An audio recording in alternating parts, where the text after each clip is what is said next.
بسم اللہ الرحمن الرحیم۔ افریقہ کے ایک ملک میں ایک شخص حافظ قرآن عالم شریعت کسی مسجد میں امام جماعت مقرر ہوا۔ لوگ اس عالم کا بہت احترام کرتے تھے اور ہر شخص چاہتا تھا کہ اس عالم کو اپنے گھر دعوت میں بلایا جائے، مخصوصاً رمضان المبارک میں۔ اسی سبب ایک متدی نے رمضان المبارک میں ان کو افطار میں اپنے گھر بلایا۔ عالم نے دعوت قبول کی اور افطار کے وقت اس معتدی کے گھر پہنچے اور وہاں ان کا بہت شاندار استقبال کیا گیا۔ افطار کے بعد عالم دین نے میزبان کے حق میں دعا کی اور واپس چلے گئے۔ مقتدی کی زوجہ نے عالمہ کے جانے کے بعد مہمان خانے کی صفائی ستھرائی کی تو اسے یاد آیا کہ اس نے کچھ رقم مہمان خانے میں رکھی تھی، لیکن بہت تلاش کے باوجود وہ رقم اس عورت کو نہیں ملی، اور اس نے اپنے شوہر سے پوچھا کہ کیا تم نے وہ رقم لی ہے؟ شوہر نے جواب دیا نہیں، اور پھر اس نے یہ بات شوہر کو بتا دی کہ مہمان کے علاوہ کوئی دوسرا فرد ہمارے گھر نہیں آیا اور ہمارا بچہ دوسرے کمرے میں تھا، اور جھولے میں رہنے والا اتنا چھوٹا سا بچہ چوری نہیں کر سکتا۔ بالآخر دونوں اس نتیجے پر پہنچے کہ رقم مہمان نے چوری کی ہے، اور یہ سوچتے ہوئے میزبان کے غم و غصے کو انتہا نہ رہی کہ ایسا کیسے ہو سکتا ہے کہ ہم نے اتنے عزت و احترام کے ساتھ اپنے گھر بلایا اور انہوں نے یہ غلط کام کیا۔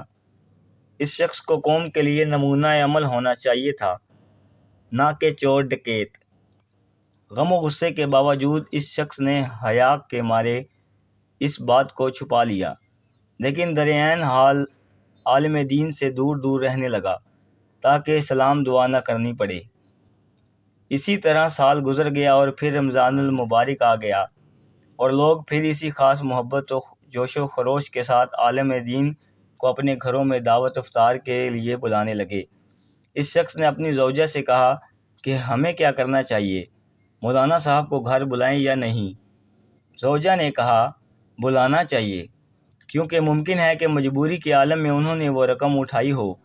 ہم انہیں معاف کر دیتے ہیں تاکہ اللہ بھی ہمارے گناہ معاف کر دے۔ اور پھر اس شخص نے مولانا صاحب کو اسی عزت و احترام کے ساتھ اپنے گھر افطار پر بلایا، اور جب افطار وغیرہ سے فارغ ہو گئے تو میزبان نے مہمان سے کہا، جناب آپ متوجہ ہوں گے کہ سال بھر سے آپ کے ساتھ میرا رویہ بدل گیا ہے۔ عالم نے جواب دیا، ہاں، لیکن زیادہ مصروفیت کی وجہ سے میں تمہیں اس کی وجہ معلوم نہ کر سکا۔